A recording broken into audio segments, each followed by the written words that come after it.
राधे राधे। आप सभी को कार्तिक मास की हार्दिक शुभकामनाएं। आज आप कार्तिक मास के अध्याय 25 की कथा को श्रवण करेंगे।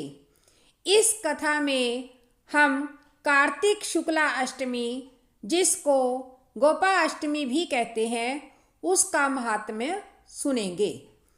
इसी कथा में आप इस बात को भी श्रवण करेंगे कि किस देवता की कितनी कितनी परिक्रमा होती है और उनका क्या फल होता है। तो कथा इस प्रकार है। बाल्यावस्था में भगवान कृष्ण पहले बछड़े चराया करते थे। कार्तिक शुक्ला अष्टमी से वे गोएं चराने लगे। इसी से यह अष्टमी गोपा अष्टमी कहलाती है। इस दिन सब मनोकामनाओं को पूर्ण करने के लिए गौ का पूजन करना चाहिए। तदंतर प्रदक्षिणा करके गौ के पीछे पीछे चलना चाहिए।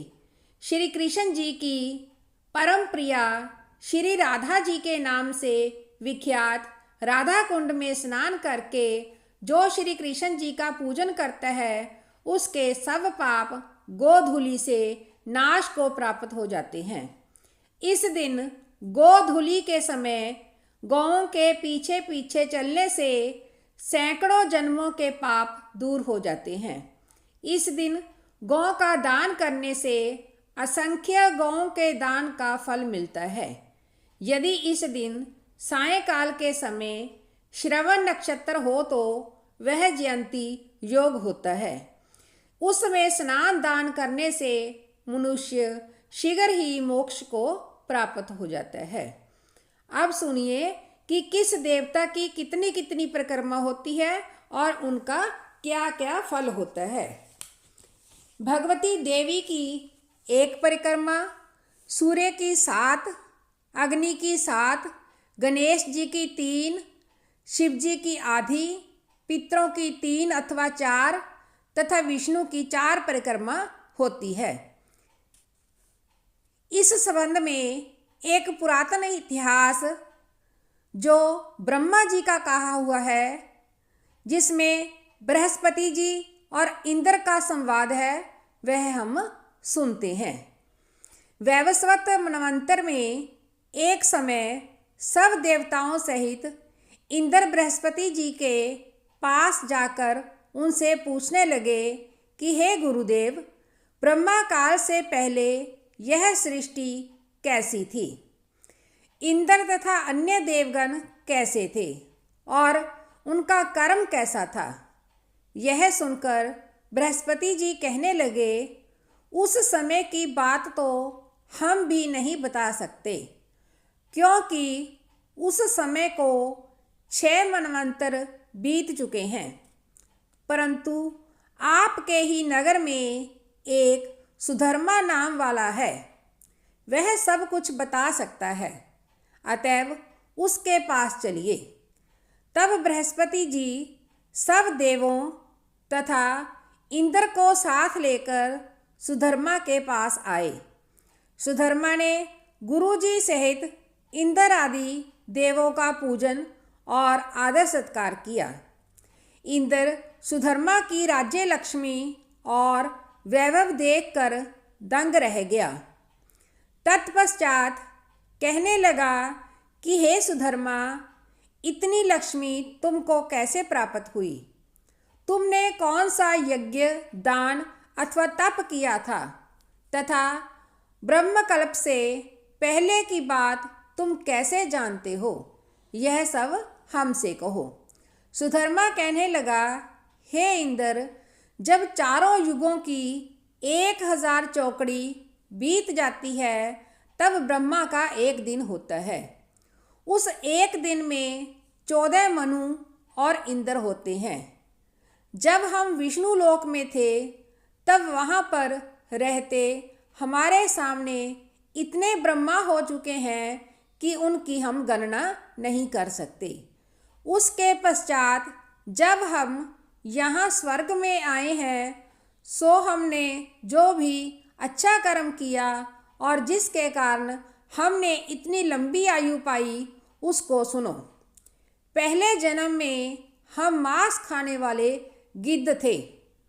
एक समय कार्तिक शुक्ला नवमी को जो श्री विष्णु के मंदिर में बैठे हुए थे, तभी एक शिकारी ने हमको बाण मारा, जिससे हम घायल होकर मंदिर में आ गिरे। उसी समय मांस के लोभी एक कुत्ते ने आकर मुझको पकड़ लिया। उस कुत्ते को देखकर और कुत्ते भी वहां आ गए। वह कुत्ता उनके डर के मारे मंदिर के चारों ओर चक्कर लगाने लगा। दूसरे कुत्ते भी उसके पीछे पीछे भागते रहे। इस प्रकार सबकी प्रदक्षिणा हो गई। इसी बीच मेरी मृत्यु हो गई। उस प्रदक्षिणा से भगवान बहुत ही प्रसन्न हुए और मुझको अपना परम पद दे दिया। यह बात सुनकर इंद्र को अत्यंत प्रसन्नता हुई और उन्होंने विधि पूर्वक भगवान का पूजन तथा प्रदक्षिणा की। कार्तिक शुक्ला नवमी सतयुग की आदि तिथि है। उस दिन भगवान की पूजा, प्रदक्षिणा, दान, तप तथा यज्ञ करने से कई गुना फल प्राप्त होता है।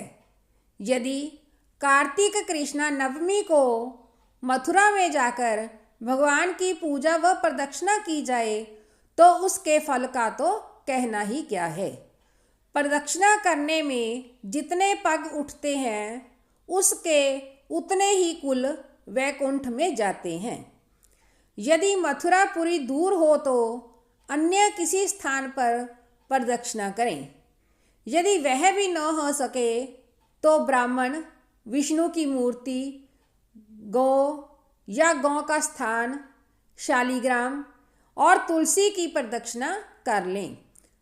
समुद्र पर्यंत सारी पृथ्वी की परिक्रमा करने से जो फल मिलता है वही शालिग्राम तथा तुलसी की प्रदक्षिणा करने से प्राप्त हो जाता है।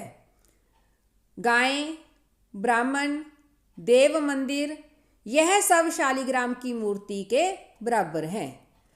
कार्तिक शुक्ला नवमी को ब्राह्मण, गायें, देवालय, तुलसी वन, साधु, वैरागी, जीवन मुक्त, गृहस्थ, वेद, उपवेद तथा पुराण, यह सब ग्राम में ही वास करते हैं।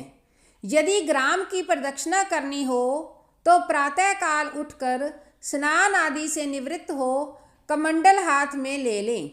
ओम नमो भगवते वासुदेवाय, ओम नमो भगवते वासुदेवाय, ओम नमो भगवते वासुदेवाय मंत्र का जाप करता हुआ सूर्योदय से पूर्व ही प्रारंभ करें। ब्राह्मण, देवस्थान तथा शालिग्राम की मूर्ति की प्रदक्षिणा सूर्योदय के बाद भी की जा सकती है। राधे राधे।